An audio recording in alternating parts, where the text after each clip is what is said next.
Hello folks and welcome back to Metal Gear Solid 4. So this section of the game actually starts off with a little gameplay segment which is the heliport section from Metal Gear Solid 1. So what I thought would be fun is, rather to sort of play through it again, is to just show you a little 2-minute clip of when I played the heliport section, that same section, many moons ago on the channel when we played Metal Gear Solid 1. So here's a couple of minutes of that, which will then translate into gameplay in exactly the same way as it does in MGS4. Enjoy! Let's get stuck in, shall we? Okay, so the searchlight's sweeping across where the hind took off from, so that's probably not the best idea to go across there. So we'll go round. There's a guard there, but hopefully he won't see us. Oh, actually, he is looking right there. Right, okay. Because we need to get into this truck here.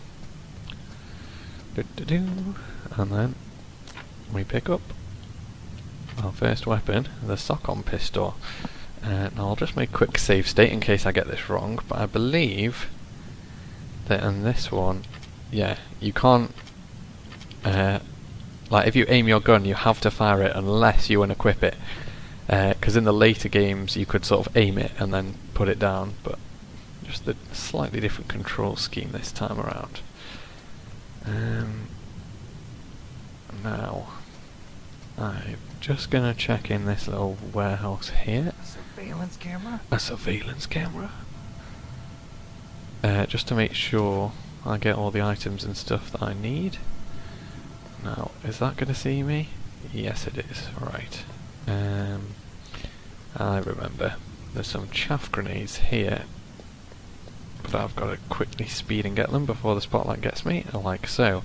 Now a chaff grenade knocks out sort of enemy electronics, but it also does my radaring, as you can see. So I'm going to grab these stun grenades, which sort of, they're fairly useful because they can knock out enemies, but they do also give off an alert, so not quite so useful in that respect. Let's see, we've got another surveillance camera and a guard up here, so I'm going to have to use another chaff grenade, and you'll notice that guard is having a little catnap, so if I come round here... Oh crap! He woke up. But it's okay, we can escape. Ow! Oh, we might escape. Whew. That could have gone slightly better.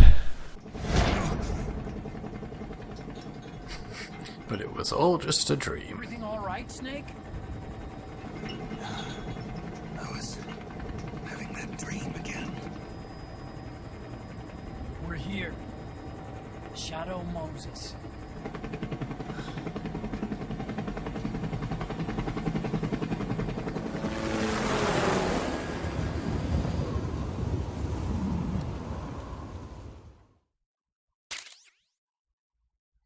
And for our troubles we get the MGS1 Snake face camo.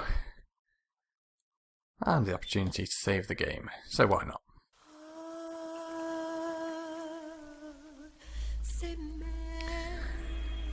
And so begins Act 4, Twin Sons.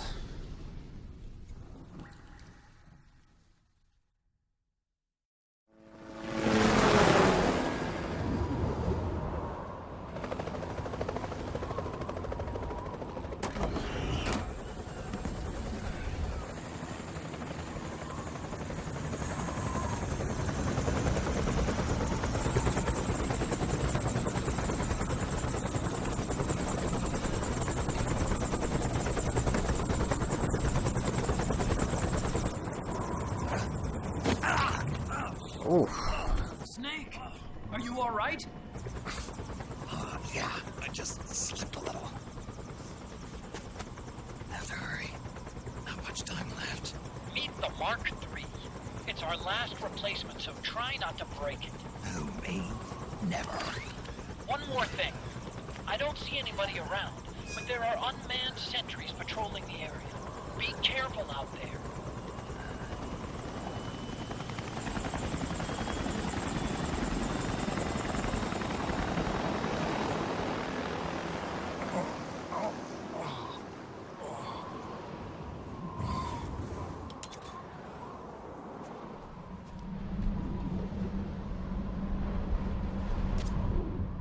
heliport is to the west of there. Head west and find that heliport. So, here we are, back in Shadow Moses, where it all began, all those years ago, back in 1998 or so, I believe. And it's really weird actually playing this again, because it's not just making me nostalgic for playing this game originally, but even like playing it on my channel, which I think was now like maybe 2 or 3 years ago. So like it's really it's just really cool how Metal Gear has like stayed with me.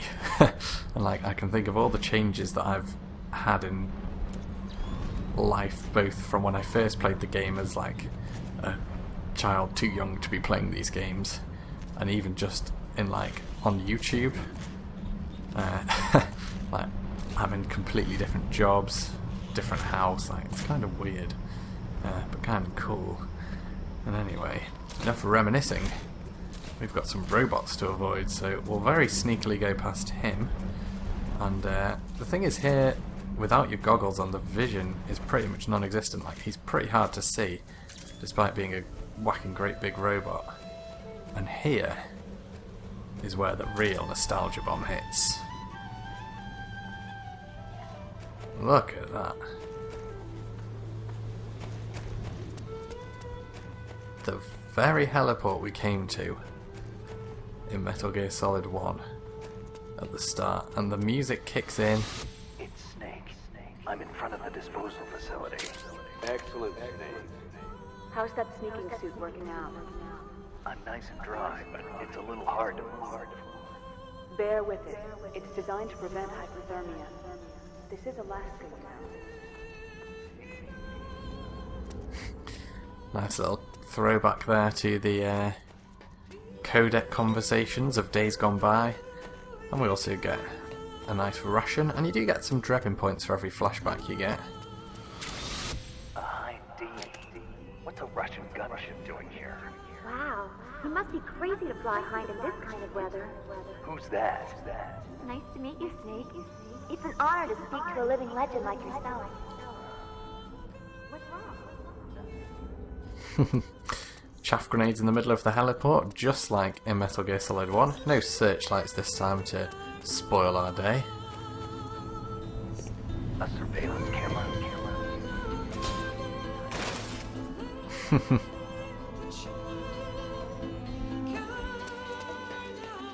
Now let's see what we've got in here. Compress, anesthetic rounds. There's something through this vent as well. I don't remember this vent being in MGS1. Could be misremembering. If you've watched any of my videos, you know my memory isn't the best. Stun grenade, nice. And the chaff grenades that we got then are actually really useful for this section of the game, so I'm glad we did manage to find them. Grenades, nice. What else? RPG-7. Very explosive little supply room here. Anything else for us? No? Ah, soundtrack, so good. And in fact, we also get... The hangar door is open. A little bit at least. You can get in that way if you want. easier route in than last time perhaps then, and we can even get the trusty Mark 23, aka the sock-on pistol, so I think it's only right, as we're in Shadow Moses, to equip that bad boy. Where are we? Mark 23, and I'll also get back my M4 Custom. And can we? Yeah, just like the old days, we can fit it with the suppressor. And in fact, there is another Easter egg waiting for us, which is if we go top down, I believe, with the operator out. Snake will get... oh, not the operator, the Mark 23. Just like old times. Snake gives us a little just like old times, remembering the old camera. So back in the day, it wasn't quite as easy for us to just go through the front door, and I can't remember actually if it is now an option to still go through the vents as we could back then. but I'm certainly going to try, if not just to explore the area a little bit more and see the recreated heliport. And I can tell you, the first time I played Metal Gear Solid 4, coming back to this area, I mean, it's nostalgic playing it now, but then, because we didn't know that this was going to be in the game, or I certainly didn't, it was just like, oh my god, this is the coolest thing ever.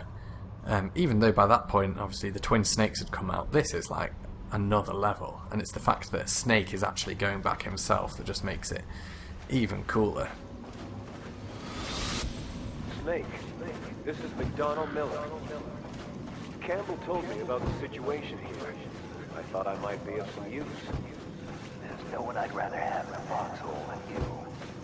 Well, I know lots about you.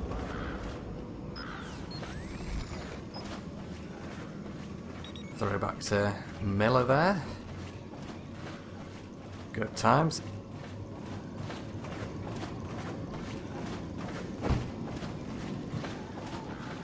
Right. Follow the mice as well. Oh, it's just so much like Metal Gear Solid 1. Tell you what, actually. First of all, should mention, forgot to say, I am even wearing today a Shadow Moses hoodie. Because I'm so cool. Got that from Insert Coin, so it's like Shadow Moses nuclear weapons disposal facility. Kind of like a, almost like a university style logo. And I've actually been reading, there's a novelization of Metal Gear Solid 1. We get the Warhead storage music for our iPod, nice. But now let's see about getting ourselves in here. Whoa!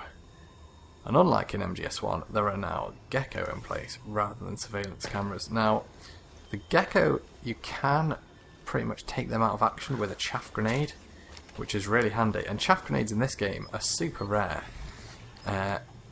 So probably should have done with maybe trying to pick up a few more of them, but never mind.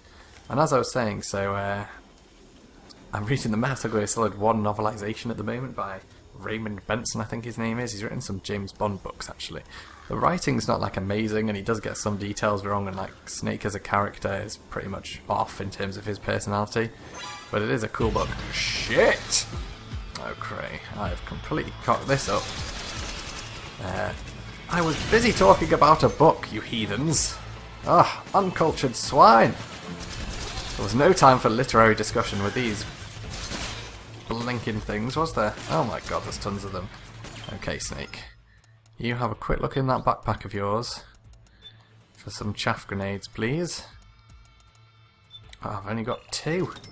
Goodness me, and I don't think in this you can even buy any more. But there's that many of them after me, I'm going to use them. So there we go, as you see, completely takes out these guys. And there are tons of the buggers, so as nice as it would be to have a good look around the tank hangar, I'm afraid it's going to have to be a bit of a whistle stop in this instance. Now, answers on a postcard, but I'm not quite sure how the tank came back. Were there 2 tanks in Metal Gear Solid 1? I think there must have been. Because obviously we blew one the hell up when we fought Vulcan Raven. Oh, mother trucker. Okay, my alerts count is going to be off the charts now. Lift's broken, bugger. But luckily this time... Oh! I was going to say luckily this time there's no lasers and poison gas, but there are lasers and blinking geckos after us. So let's hide in the in this little snowy area where we fought the tank. Whoa, whoa, whoa, whoa, whoa, whoa. Run, Snake! Nothing like a good old jump scare to make sure you're paying attention. Shit, it's coming this way. Mother Hubbard. Knock the gecko over, then aim for the neck. Ugh. Well, it's an action-packed Shadow Moses return anyway. Oh, and there's 2 of the buggers. Right, we're running. We are running. Get the rationale, Snake. Oh, I'm going to roll onto a claymore, aren't I? No, it's not a claymore. We're okay. They're grenades. Go, Snake. Go, Snake. Run away. Oof. I just about made it into the disposal facility.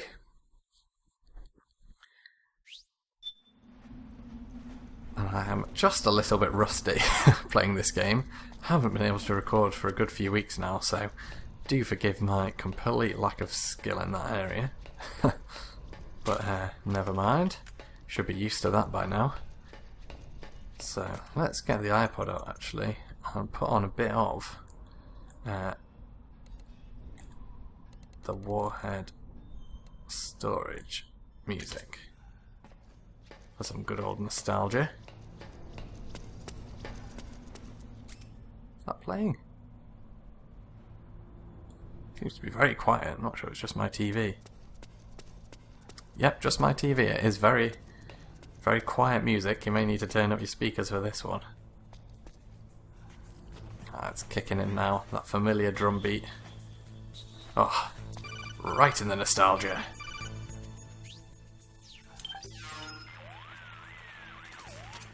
I don't see any enemies around here. Okay, we'll go through the door all the way at the back. Otacon, last time around we had a few complications and wound up going through the commander's office in the basement. That's right. I remember now. But there's no need to go all the way down there this time, right? The back door takes us straight where we need to go. Good point. Okay then, let's get to the back door.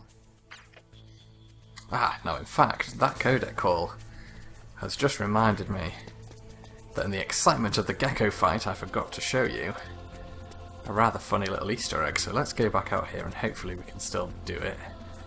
If not, I'm going to have to re-record part of this video, which is annoying. So let's hope it doesn't come to that. So if we come out here, hopefully now the geckos will have left us the hell alone, and give Otacon a quick call on the codec, we should have a pretty good conversation. What the hell was that? That gecko must have been in hibernation mode or something. 1 minute it looks dead, and then BAM! Tell me about it. I think I almost had a heart attack. Seriously though, who'd have thought Gecko had that kind of operational mode? Whoever made him must have been a real bastard.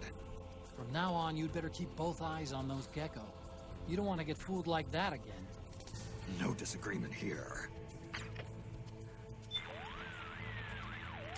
Hey Snake, isn't this where you went toe-to-toe with Raven and his tank? Tell me again, how did you take that thing down anyway? How? Well, grenades. That's it? You didn't use an anti-tank missile or something? Didn't have one. Your technique is kind of... how do I put this? Archaic when it comes to fighting tanks. Honestly, I don't think it'd work on today's main battle tanks. Well, that's how I did it. What do you want me to say? You know, I asked an active duty army officer once, if an infantryman had to take on a tank one-on-one, how should he do it? And what was his answer? Don't. He swore there's no way in hell a single infantryman could take down a tank by himself. Huh. Interesting. I always suspected there was a little something crazy about you, Snake. But hearing that story, now I know it. You're nuts. Single-handedly taking out a tank? That's crazy. You're insane. Otacon, is this your idea of a compliment? Yes. You're the toughest, craziest, most hardcore badass on the planet. You're the shit. No disagreement there, Otacon. Snake is one cool dude. Ah dear, classic. Love how they put those little conversations in. Just to remind you of Snake's previous exploits, and of course how much of a fanboy Otacon is. He is basically, next to myself of course, the ultimate Snake fanboy. And I wonder actually if there's maybe any little secret conversations, well not secret but worthwhile conversations for us to listen to in here. Let's have a look, shall we? I believe the warheads have been removed from those nuclear missiles. The amount of ionizing radiation the Mark III's Geiger counter is detecting is significantly lower than what we'd see if there were actual warheads present. Which means, obviously, that you can use heavy weapons without having to worry about igniting leaking radioactive material and causing a nuclear holocaust. Nice. Always good news, and a bit of a throwback to MGS1, when they refused to let us use our weapons in here, even though it was crawling with guards. So let me just quickly throw on the solid eye on the hunt for any weapons. I thought I'd seen on my radar a little gecko, but it was actually, I think, just a rat, so I won't get too carried away and shoot him. Now, it's just so cool how they've recreated this entire area, and luckily for us, if we try to go through this door here,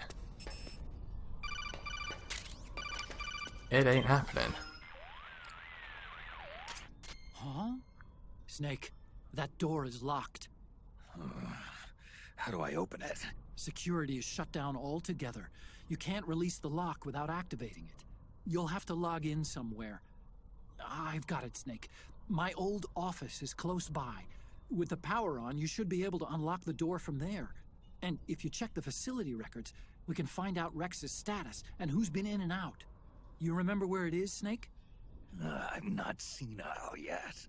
Just to be safe, I'm marking it on your map. You old geezer.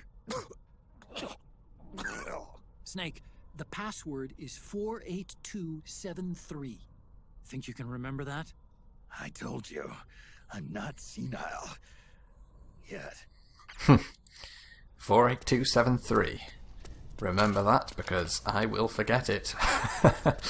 Snake, I've checked the APU on this floor and engaged the generator. Energy output is low, but it should be enough to power the elevator. Try the elevator and see if it's working. Will do. Okay. So luckily for us, the nostalgia trip continues.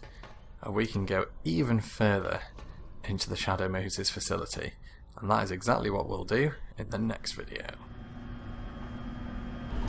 Thanks for joining me, guys, and I hope you enjoyed the video. If you did, make sure to press the like button, and of course subscribe if you want to find out as soon as the next video comes out. Drop me a comment as well to let me know what you guys think about Metal Gear Solid 4 so far. I'd love to hear from you guys. Until next time, take care of yourselves, and I'll see you soon in the next video.